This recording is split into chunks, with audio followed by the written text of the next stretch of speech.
Hello, class 10th. Today we are going to discuss the chapter known as light. बहुत easy chapter है, बहुत अच्छा chapter है। Basically इस चैप्टर में अपन लोग जो पढ़ने वाले हैं वो लाइट के दो फिनोमेनास पढ़ने वाले हैं। अगर इस चैप्टर को दो चीज़ों में कैटेगराइज करूँ मैं, तो वो जो दो चीज़ों में मैं कैटेगराइज करूँगा वो क्या करूँगा, that is reflection, that is reflection, and next one is refraction, next one is refraction। इन दो चीजों में लाइट को मैं क्या करूंगा, क्लासिफाई करूंगा। ठीक है, रिफ्लेक्शन क्या होता है और रिफ्रैक्शन क्या होता है वो अपन आगे पढ़ेंगे। उसके पहले सबसे पहली चीज तो ये पढ़ते हैं कि लाइट होती क्या है। लाइट कुछ नहीं होती, it is just a form of energy. In simple words we can say light is just a form of energy. Light क्या होती है? It is a form of energy which enables us to hear, nahi, which enables us to see. It is a form of energy which enables us to see. Light एक ऐसी form of energy है जो कि क्या है, which enables us to see। ठीक है sir, light एक ऐसी फॉर्म ऑफ एनर्जी है जो कि अपन को देखने में मदद करती है। समझ में तो आ गया, लेकिन ये बताओ कि लाइट निकलती कहाँ से? ये जो लाइट है ये आती कहाँ से? तो लाइट जो आती है वो आती है उसके सोर्सेस हैं। लाइट जो आती है, जो लाइट है वो लाइट आती है कहाँ से? उसके सोर्सेस है। सोर्स मतलब कोई सा भी ऑब्जेक्ट, कोई सा भी ऑब्जेक्ट जहाँ जो कोई सा भी ऑब्जेक्ट जहाँ से लाइट आएगी वो लाइट आपको दिखेगी। अब वो सोर्स अगेन दो टाइप के होते हैं। वो सोर्स को अगर मैं क्लासिफाई करूँ तो एक जो सोर्स है ये अगेन दो टाइप के होते हैं। पहला सोर्स कौन सा हो गया आपका? Self luminous object. ये आप लोगों ने बचपन में पढ़ा होगा आपकी लोअर क्लासेस में। और दूसरा होता है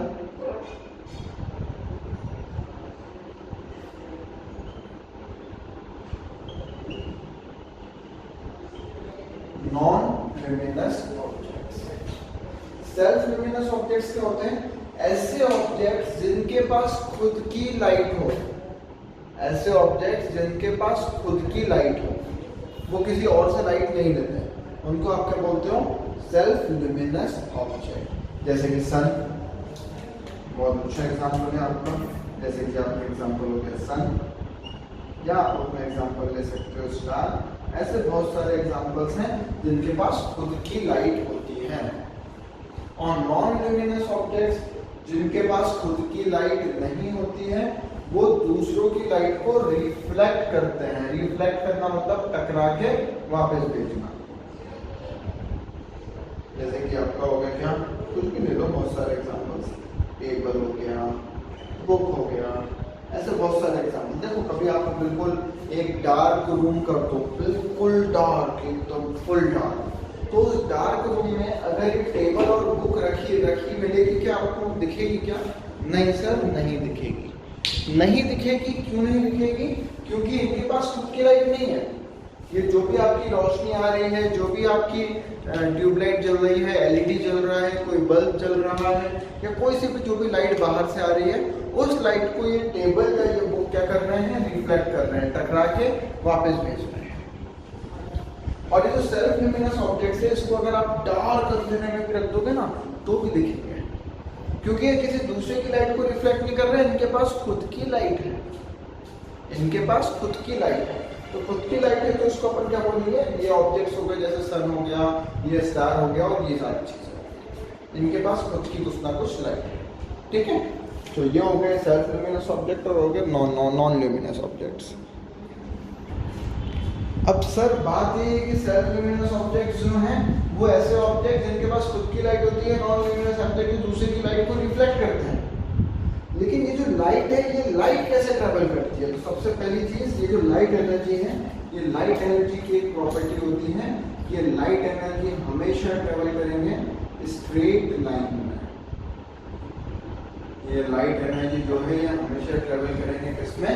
स्ट्रेट लाइन में। और ये जो लाइट एनर्जी है ये दो बीम शो करेंगे। ये जो लाइट एनर्जी है ये आपको दो बीम्स शो करेंगे, एक होगी कन्वर्जेंट बीम और एक होगी आपकी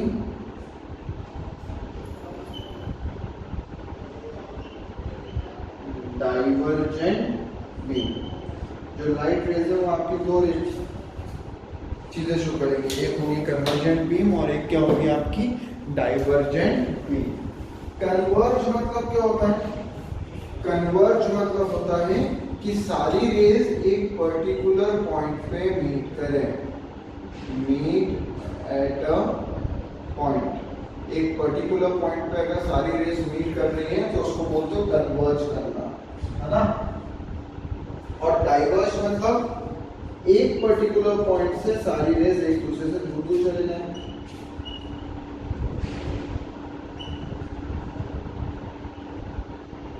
समझ पा रहे हो? कन्वर्ज मतलब होता है सारी रेज का एक पर्टिकुलर पॉइंट पे मीट होना। डाइवर्ज मतलब क्या होता है? एक पर्टिकुलर पॉइंट से सारी रेज निकलती है और एक दूसरे से अलग अलग डायरेक्शन में निकल जाती है, दूर हो जाती है ना। तो दो टाइप्स की बीम होती है, एक होती है कन्वर्जेंट बीम और एक होती है क्या आपकी डाइवर्जेंट। ठीक है, कन्वर्जेंट बीम सारी एक पर्टिकुलर पॉइंट पे मीट करेंगी, डाइवर्जेंट बीम पर्टिकुलर पॉइंट से दूर जाएंगी। जैसे कि एक एग्जांपल दूंगा आपको कि ये देखो, ये एक रे आई, ये दूसरी रे आई, ये तीसरी रे, ये चौथी रे, ये पांचवी रे। तो सारी रे इस पर्टिकुलर पॉइंट पे मीट कर रही है। सारी रेज अलग अलग डायरेक्शन से आई और एक पर्टिकुलर पॉइंट पे मीट कर गई, so this will be your convergent beam. Divergent beam में क्या होगा?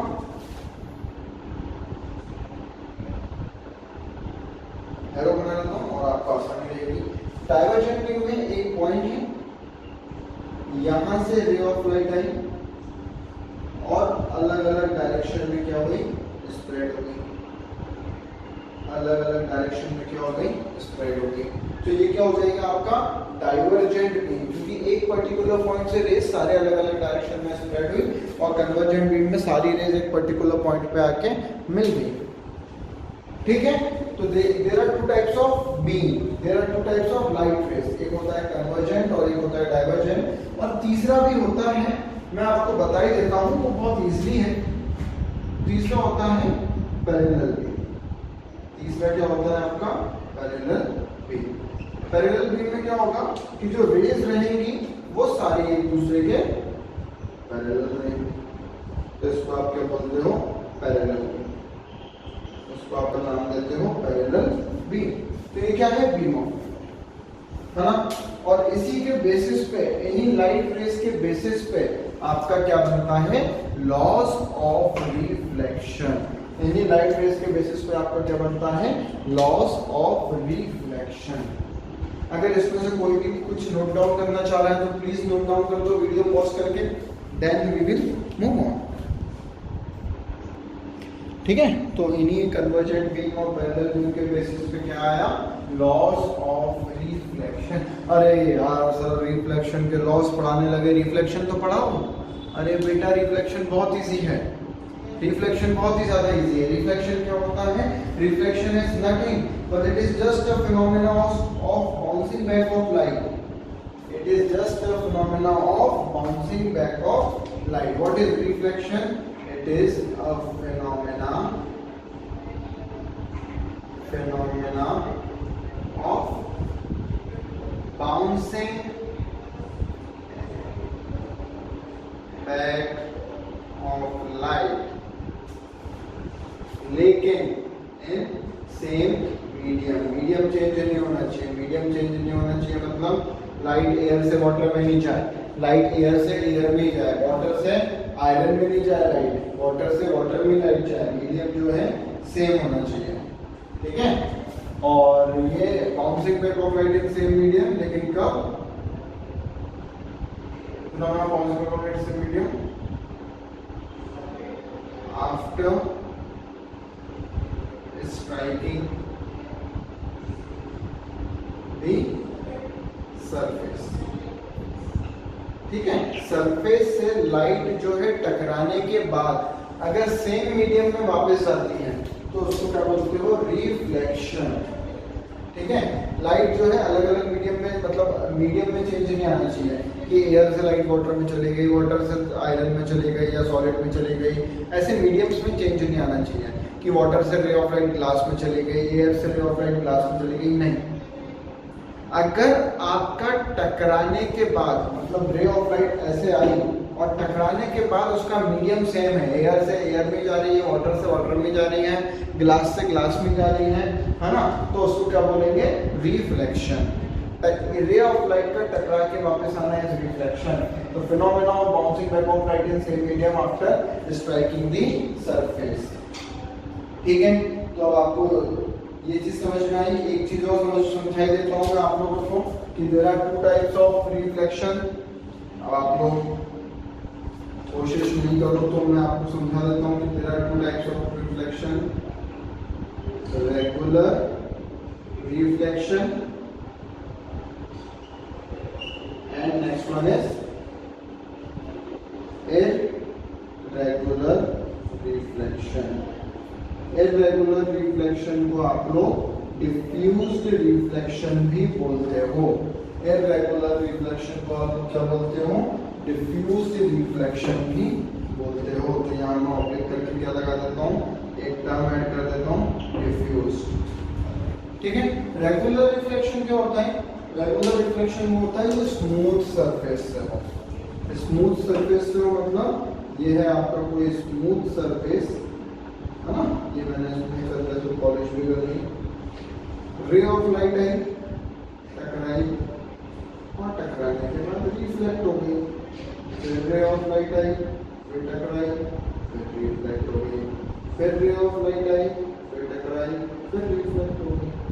ठीक है, तो रे ऑफ लाइट आके टकरा के एक पर्टिकुलर पाथ पे जो है टकरा के वापस जा रही है, तो ये रेगुलर रिफ्लेक्शन होगा। ये भी आप लोगों ने अपनी लोअर क्लासेस में पढ़ा होगा। इर्रेगुलर रिफ्लेक्शन या डिफ्यूज रिफ्लेक्शन क्या होगा कि जो आपका सरफेस रहेगा वो रफ सरफेस रहेगा, यहाँ पे surface will be a smooth surface और यहाँ पे जो सरफेस रहेगा वो क्या रहेगा, आपका रफ सरफेस रहेगा। तो यहाँ पे भी लिख देता हूँ मैं आपका क्या, रफ सरफेस। अब क्या होगा, रे ऑफ लाइट आई और टकरा के कहीं भी चली गई, क्योंकि रफ सरफेस है, अनइवन सरफेस है, टकरा के रे ऑफ लाइट कहीं भी जा रही है, ये वापस आ रही है, ये रे ऑफ लाइट गई, ये इधर चली गई। तो ये क्या हो रहा है, आपका रफ सरफेस पे इर्रेगुलर रिफ्लेक्शन है, मतलब रे ऑफ लाइट टकरा के कहीं भी जा रही है, क्योंकि रफ सरफेस है। स्मूथ सरफेस में रे ऑफ लाइट टकरा के प्रॉपर चलती है। तो रिफ्लेक्शन भी दो प्रकार के होते हैं, रेगुलर रिफ्लेक्शन और irregular reflection. Regular reflection smooth surface के साथ होता है और इर्रेगुलर रिफ्लेक्शन जो है वो रफ सरफेस के साथ होता है। ये भी आपने अपनी लोअर क्लासेस में दोस्तों पढ़ा होगा। और यहीं से आपका क्या निकल के आता है, आपका laws of reflection of light निकल के आता है। बहुत ही सिंपल सा फंडा है कि law of reflection of light ने क्या बोला था, समझा देता हूँ। वैसे तो आप लोगों को आता होगा, आप लोग ऑलरेडी होशियार हो। एक्चुअली में होशियार नहीं है, थोड़ा सा एक्स्ट्रा होशियार हो आप लोग। होशियार तो आप लोगों के लिए गलत कहूँगा। ये मैंने एक प्लेन मिरर ले लिया, polished surface plane mirror. This is my plane mirror. आप इसको क्या बोलते हैं, पॉलिश्ड सरफेस भी बोल दो, कोई दिक्कत नहीं होगी। अब क्या होगा, रे ऑफ लाइट इंसिडेंट है, जो सोर्स से रे ऑफ लाइट आ रही है वो क्या होगी, आपकी इंसिडेंट रे। वो क्या हो जाएगी, आपकी इंसिडेंट रे, जो सोर्स से रे ऑफ लाइट आ रही है।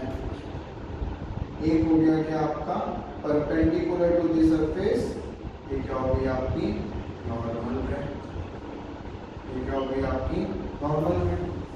अब ये इंसिडेंट रे जो है ये टकरा के वापस चली गई, तो ये क्या हो गई आपकी रिफ्लेक्टेड रे। और नॉर्मल के साथ जो इंसिडेंट रे का एंगल बनता है, हमेशा ध्यान रखना, नॉर्मल के साथ जो इंसिडेंट रे का एंगल बनेगा वो एंगल होता है एंगल ऑफ इंसिडेंस। वो एंगल क्या होता है? Angle of incidence. और नॉर्मल के साथ जो रिफ्लेक्टेड रे का एंगल बनेगा वो हो जाएगा angle of reflection. Incident ray is a रे जो कि इंसिडेंट हो रही है, जो सोर्स से निकल के आ रही है। Normal ray is an imaginary रे और वो परपेंडिकुलर टू द सरफेस है। सर इमेजिनरी रे बनाने की जरूरत क्या पड़ती है? इमेजिनरी रे बनाने की जरूरत बेटा ये है कि अगर आपको एंगल ऑफ इंसिडेंस या रिफ्लेक्शन निकालना है तो चाहे इंसिडेंस हो चाहे रिफ्लेक्शन हो वो नॉर्मल के ही रिस्पेक्ट में निकलेगा, है ना। तो क्या बोला? Angle with respect to the normal ray, incident ray का angle with respect to the normal ray is angle of incidence. और ये क्या हो गया आपका? Reflected ray. अब रिफ्लेक्टेड रे नॉर्मल के साथ कितना एंगल बना रही है वो हो जाएगा एंगल ऑफ रिफ्लेक्शन। ये भी आप लोगों को पता ही है। तो पहले लॉ ने क्या बोला? There are two laws. पहले लॉ ने क्या बोला? जो इंसिडेंट रे है, जो नॉर्मल रे है एंड रिफ्लेक्टेड रे है, इंसिडेंट रे, नॉर्मल रे and reflected ray all lie in a same plane। ये सारी तीनों रेस जो है एक पर्टिकुलर प्लेन पे ही लाई कर रही है, लेकिन इसी के साथ एट अ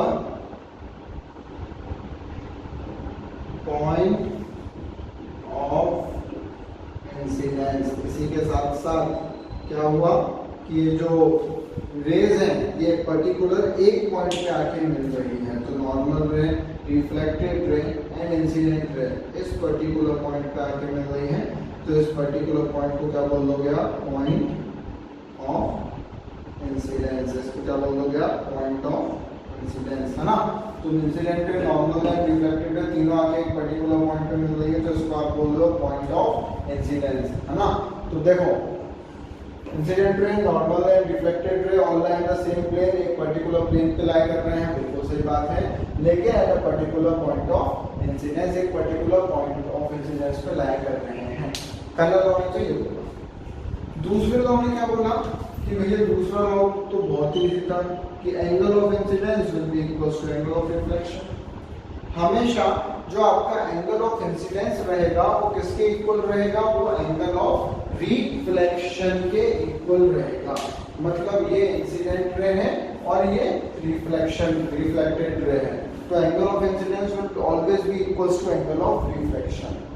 ये सब आप लोग पढ़ चुके हो, ऑलरेडी पढ़ चुके हो। लेकिन कहानी क्या है? कहानी ये है कि जो लॉज ऑफ रिफ्लेक्शन होते हैं ना, ये सिर्फ एक स्टार मार्क करके लिख रहा हूँ, ये सिर्फ और सिर्फ प्लेन मिरर में ही एप्लीकेबल होते हैं। ये लॉज ऑफ रिफ्लेक्शन सिर्फ और सिर्फ किसमें एप्लीकेबल होते हैं? प्लेन मिरर के केस में ही एप्लीकेबल होते हैं। इसके अलावा ये किसी भी चीज पे एप्लीकेबल नहीं है। समझ में आया? आया या नहीं आया? सर बिल्कुल आया।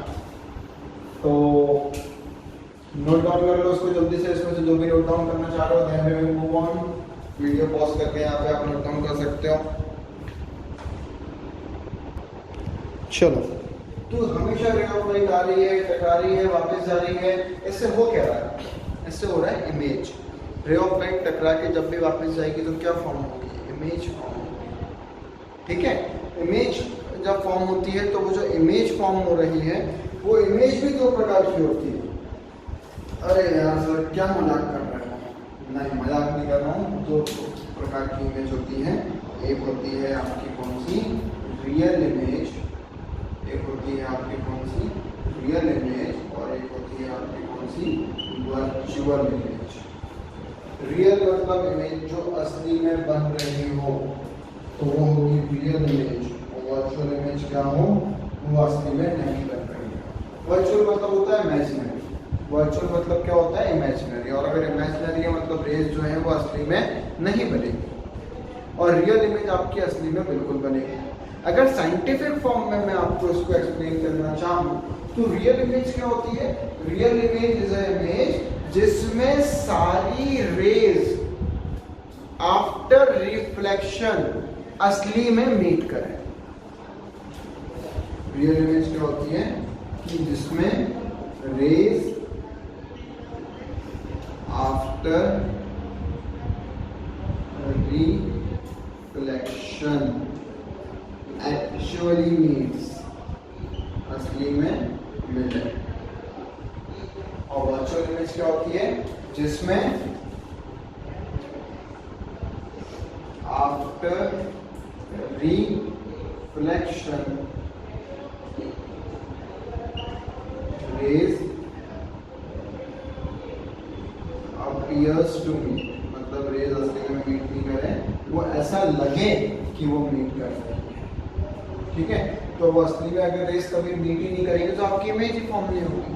भाई इमेज वही फॉर्म होगी ना जहाँ सारी रेज मीट हो, जहाँ रेज सारी रेज कन्वर्ज हो।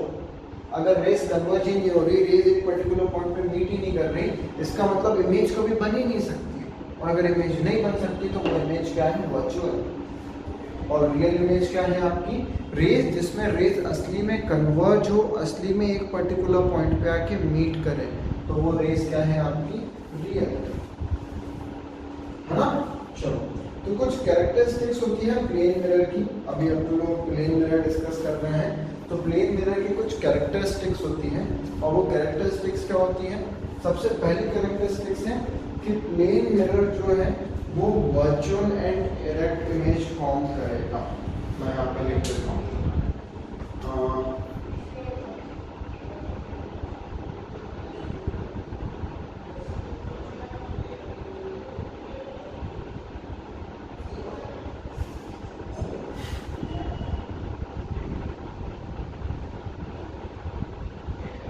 Characteristics of plane mirror.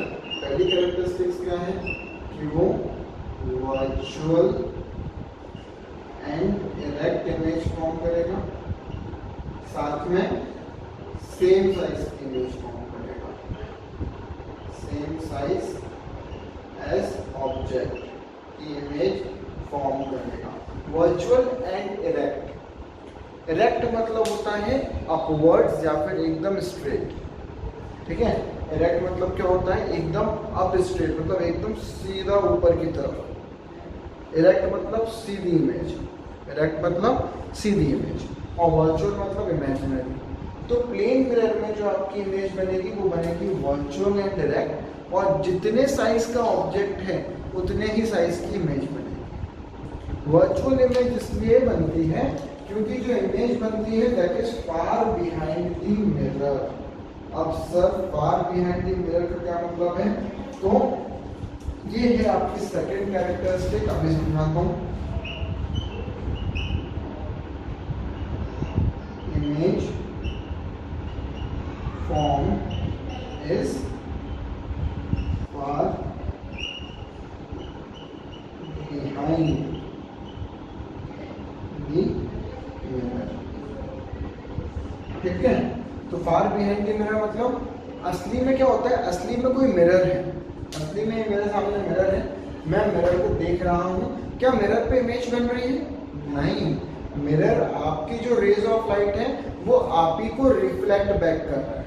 ये मिरर है, प्लेन मिरर, मैं प्लेन मिरर के सामने खड़ा हुआ तो होगा क्या कि जो मेरी इमेज है, मिरर मेरी रेज ऑफ लाइट को मेरे को ही रिफ्लेक्ट कर देगा। तो मैं ऐसा अज्यूम करता हूँ कि जो इमेज है वो प्लेन मिरर के पीछे बन रही है। देखो असली में क्या करते हैं अपन, 3D को, जो असली में अपन सारी चीज़ें देखते हैं, इन सबको अपन डायग्राम के फॉर्म में रिप्रेजेंट करते हैं, तो इसलिए अपन को फार बिहाइंड द मिरर वगैरह का यूज़ करना पड़ता है। तो ये मिरर है। अब क्या हो रहा है कि मेरी जो रेज है वो इस मिरर तक गई और इस मिरर से वही रेज मेरे तक वापस आ गई। ठीक है, तो मैं क्या बोल रहा हूँ कि ये इमेज नहीं बनी, ये मेरी रेज टकरा के मेरे पास ही वापस आ गई, ये इमेज नहीं बनी। तो मैंने क्या बोला, इमेज जो बनी है वो मिरर के बहुत पीछे बनी है। अब मिरर का पीछे आपको दिखेगा क्या, दिख ही नहीं सकता। तो इसलिए वो दिख नहीं सकता, तो इसलिए अपन ने उसको क्या बोल दिया कि सर ये जो इमेज है ये वर्चुअल इमेज है। इरेक्ट मतलब सीधी बनती है, मैं खड़ा हूँ तो सीधी इमेज बनेगी, और इमेज जो बनेगी वो कहाँ बनेगी, मिरर के पीछे।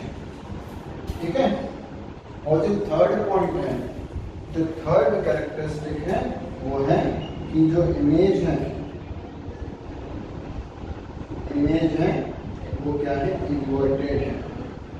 बेसिकली ये इन्वर्टेड नहीं होता, ये होता है लैटरली इन्वर्टेड। तो यहाँ मैं ब्रैकेट में लिख देता हूँ लैटरली इन्वर्टेड मतलब होता है उल्टी इमेज। इन्वर्टेड मतलब क्या होता है, उल्टी इमेज। लेकिन ये लैटरली इन्वर्टेड है। लैटरली इन्वर्टेड का क्या मतलब होगा कि उल्टी इमेज नहीं बनेगी, इमेज इरेक्ट है मतलब सीधी ही बनेगी, लेकिन लैटरली इन्वर्टेड है। लैटरली इन्वर्टेड में क्या होगा कि मिरर के सामने अगर मैं राइट हैंड अप करूंगा तो मिरर में लेफ्ट हैंड अप होगा, और अगर मैं लेफ्ट हैंड अप करूंगा तो मिरर में राइट हैंड अप होगा। ठीक है। तो इस चीज को बोलते हो लैटरली इन्वर्टेड। और इमेज बन तो मेरी सीधी ही रही है तो वो इरेक्ट भी है, और असली में इमेज बनी नहीं रही है। क्यों? क्योंकि रेज ऑफ लाइट टकरा के वापस मेरे पास ही आ गई, तो इमेज कहाँ बनी, तो मैंने क्या बोल दिया, इमेज बनी मिरर के पीछे, और वो असली में इमेज मेरे को नहीं दिखती। तो उसको अपन बोलते हैं कौन सी इमेज, उसको बोलते हैं virtual image, that is imaginary image. ठीक है। अब क्या है, ये तो मैंने जो कुछ भी बात करी ना, ये स्फेरिकल मिरर के केस, सॉरी प्लेन मिरर के केसेस में बात करी। अब जो भी मैं आपसे बात करूंगा वो बात क्या करूंगा, स्फेरिकल मिरर के केसेस में बात करूंगा। अब किसके बारे में बात करूंगा मैं आप लोगों से, स्फेरिकल मिरर के केसेस में। स्फेरिकल मिरर, स्फेरिकल मतलब तो आपको पता है स्फीयर। स्फेरिकल मतलब क्या होगा, स्फीयर। और ये जो स्फीयर है ये अगेन, ये जो स्फेरिकल मिरर है ये अगेन दो टाइप्स के होते हैं। प्लेन मिरर तो खत्म हो गया अपना, सारी चीज़ें पढ़ ली, लॉस पढ़ ली, प्लेन मिरर के केस में उसकी कैरेक्टरिस्टिक्स पढ़ लिया, और जो इमेज बन रही थी वो इमेज के टाइप्स पढ़ लिए, रियल और वर्चुअल। अब जो स्फेरिकल मिरर होगा, ये spherical mirror again two types के हैं। एक होता है कॉनकेव मिरर, कॉनकेव मिरर, या फिर इसको ऐसा कह लो कन्वर्जिंग मिरर, या फिर इसको क्या कह लो कन्वर्जिंग मिरर। क्योंकि कॉनकेव मिरर रेस को क्या करता है, पर्टिकुलर पॉइंट पे मीट कराता है। या ऐसे कह लो कॉन्वेक्स मिरर। कॉन्वेक्स मिरर क्या करेगा, रेस को डाइवर्ज करता है, डाइवर्जिंग मिरर। ये इनकी प्रॉपर्टीज है ना। तो आप यहीं से समझ जाओ कि कॉनकेव क्या कर रहा है, रेस को कन्वर्ज कर रहा है, एक पर्टिकुलर पॉइंट पे मीट करा रहा है, तो जो इमेज बनेगी वो रियल बनेगी, क्योंकि असली में अगर रेज ऑफ लाइट मीट करती है तो रियल इमेज बनती है। और कॉन्वेक्स क्या करेगा, रेस को एक पर्टिकुलर पॉइंट से सारी रेस को दूर दूर भेजना है, और अगर दूर दूर भेजेगा तो इमेज कभी एक पर्टिकुलर पॉइंट पे मीट कर ही नहीं सकती, और पर्टिकुलर पॉइंट पे मीट नहीं करेगी तो ये कौन सा मिरर हो गया आपका, ये हो गया डाइवर्जिंग मिरर। और इमेज जो फॉर्म होगी वो कौन सी इमेज फॉर्म होगी, वो फॉर्म होगी वर्चुअल इमेज, क्योंकि रेज ऑफ लाइट असली में मीट ही नहीं करेगी। रियल इमेज तभी बन सकती है जब रेज ऑफ लाइट मीट करे। तो डाइवर्ज अगर करोगे, रेस को एक दूसरे से दूर दूर भेजोगे तो कभी असली में मीट नहीं करेंगे, इसलिए कॉन्वेक्स कौन सा इमेज बनाएगा, वर्चुअल। कॉनकेव कौन सी इमेज बनाएगा, आपकी रियल। तो बोर्ड पे जो कुछ भी लिखा है आप लिख सकते हैं, और उसके बाद फिर अपन लोग मूव ऑन करेंगे।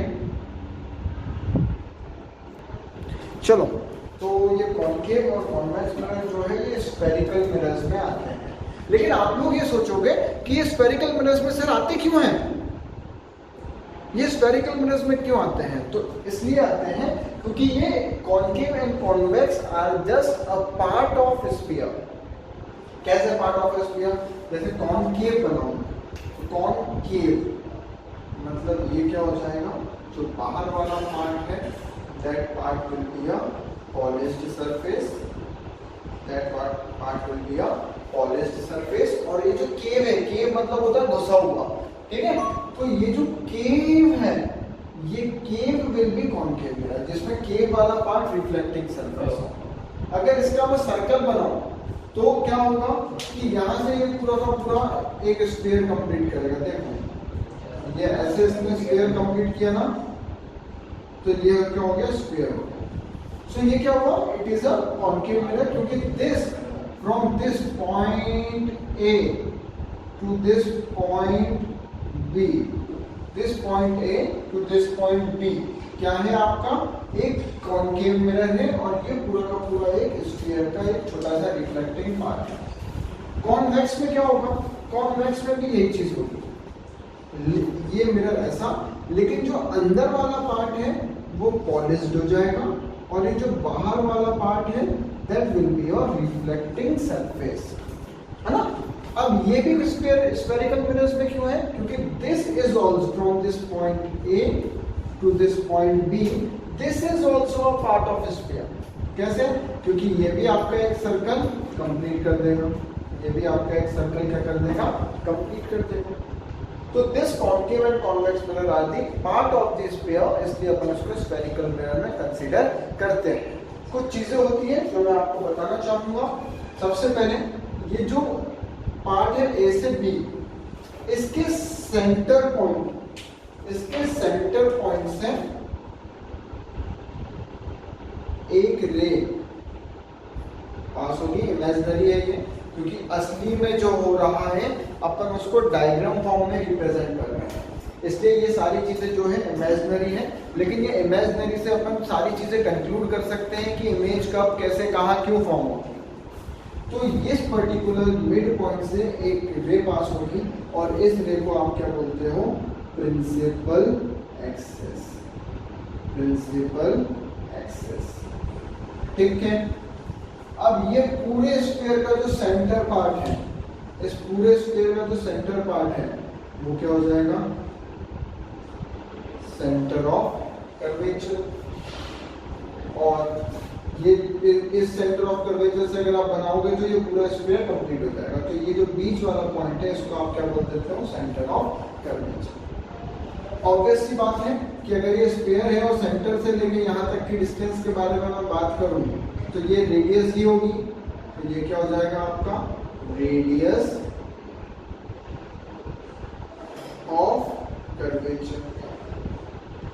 इस रेडियस ऑफ कर्वेचर से हाफ लेंथ पे एक और पॉइंट आपके पास निकल के आएगा, फोकस। ये फोकस कहाँ पे लाई करेगा, इस रेडियस ऑफ कर्वेचर से हाफ लेंथ पे एक और पॉइंट निकल के आएगा, क्या है वो, फोकस। और फोकस, अच्छा ये जो सेंटर पॉइंट है ना, जहाँ से ये जो ए टू बी जो आपका बेसिकली रिफ्लेक्टिंग मिरर है, इसका जो सेंटर पॉइंट है, इसको जहाँ से अपन ने प्रिंसिपल एक्सिस बनाई है, इसको अपन बोलते हैं पोल। इसको अपन क्या बोलते हैं, पोल। तो पोल से लेके फोकस तक की जो डिस्टेंस है वो क्या हो जाएगी आपकी, फोकल लेंथ। वो क्या हो जाएगी आपकी, फोकल लेंथ। सेम यहीं पे होगा, लेकिन यहाँ पे मिरर के लेफ्ट हैंड साइड है, तो कॉन्वेक्स में मिरर के राइट हैंड साइड है। तो ये जो अपना सेंटर पार्ट है मिरर का, सेंटर पार्ट है मिरर का, ये हो गया पोल, ठीक है। और यहाँ से एक स्ट्रेट लाइन बनी, और ये जो स्ट्रेट लाइन है ये हो गई आपकी क्या, प्रिंसिपल एक्सिस। ये हो गई आपकी प्रिंसिपल एक्सिस। अब ये जो प्रिंसिपल एक्सिस है, इस प्रिंसिपल एक्सिस पे जो सेंटर पॉइंट है, जो इस पूरे सर्कल सेंटर पॉइंट से अगर आप बनाओगे तो सर्कल बन जाएगा, तो वो सेंटर पॉइंट क्या है आपका, सेंटर ऑफ कर्वेचर, ठीक है। और सेंटर पॉइंट से जो इस मिरर तक की लेंथ होगी वो ऑब्वियसली स्फीयर है तो रेडियस ही रहेगा, तो वो हो जाएगा रेडियस ऑफ कर्वेचर। हो जाएगा या नहीं हो जाएगा, सर बिल्कुल हो जाएगा। और ये रेडियस ऑफ कर्वेचर की आधी लेंथ पे होगा फोकस, और ये फोकस से पोल तक की जो डिस्टेंस है वो क्या हो जाएगी आपकी, फोकल लेंथ। एक और चीज होती है जो आपके डीएसएलआर वगैरह में और कैमरा वगैरह में यूज होती है, वो होती है आपकी अपर्चर। वो होती है आपकी अपर्चर। तो अपर्चर क्या बताता है बेसिकली, कि आपका जो लेंस है या आपका जो मिरर है वो कितना ज्यादा छोटा या कितना ज्यादा बड़ा है। जैसे कि अगर मैं बोलूं एक ये मिरर है और एक ये मिरर है और एक ये मिरर है, सबसे बड़ा मिरर कौन सा होगा? तो आप बोलोगे सर ये वाला मिरर सबसे बड़ा, फिर ये छोटा, फिर ये छोटा। कैसे पहचाना? उसके अपर्चर से। अपर्चर क्या होता है? ये वाला पार्ट, ये पॉइंट हो गया ए, ये पॉइंट हो गया बी, तो इनकी बीच की जो डिस्टेंस है ना, ये वाली चीज, ये होता है इसका अपर्चर। इसका अपर्चर क्या होगा? ये। इसका अपर्चर क्या होगा? ये। तो जितना ज्यादा अपर्चर उतनी ज्यादा रे ऑफ लाइट एंटर करेगी, क्योंकि उतना ज्यादा डिस्टेंस है ना। ये छोटी सी है, बिल्कुल छोटा सा लेंस है, छोटा सा मिरर है, तो इसमें ray of light come enter करेगी। क्यों? क्योंकि इसका अपर्चर छोटा है ना। तो इस मिरर के केस में आपका अपर्चर क्या हो जाएगा? फ्रॉम ए टू बी, ये जो ए टू बी है ना, this will be your aperture. ये जो ए से लेके बी है, ये जो ए से लेके बी है, this will be your aperture, जो कि क्या बताएगा कि रे ऑफ लाइट कितनी ज्यादा एंटर करनी चाहिए। ये क्या बताएगा? आपका अपर्चर। आई थिंक आपको यहाँ पे समझ में आया होगा। और इसी के बाद आपके कुछ रूल्स एंड रेगुलेशंस होते हैं, जब अपन इसमें समझेंगे कि इमेज कैसी बनती है, तो उसके कुछ रूल्स एंड रेगुलेशन होंगे। और वो जो रूल्स एंड रेगुलेशन है वो अपन लोग नेक्स्ट क्लास में, अपनी नेक्स्ट वीडियो में अपने वो रूल्स एंड रेगुलेशंस को अपन डिस्कस करेंगे। ठीक है? तो ये आज के लिए यहाँ तक ठीक है। नेक्स्ट क्लास में वो रूल्स एंड रेगुलेशन और इमेज फॉर्मेशन अपन नेक्स्ट क्लास में डिस्कस करेंगे, नेक्स्ट वीडियो में डिस्कस करेंगे। So goodbye everyone, stay tuned, have a good day.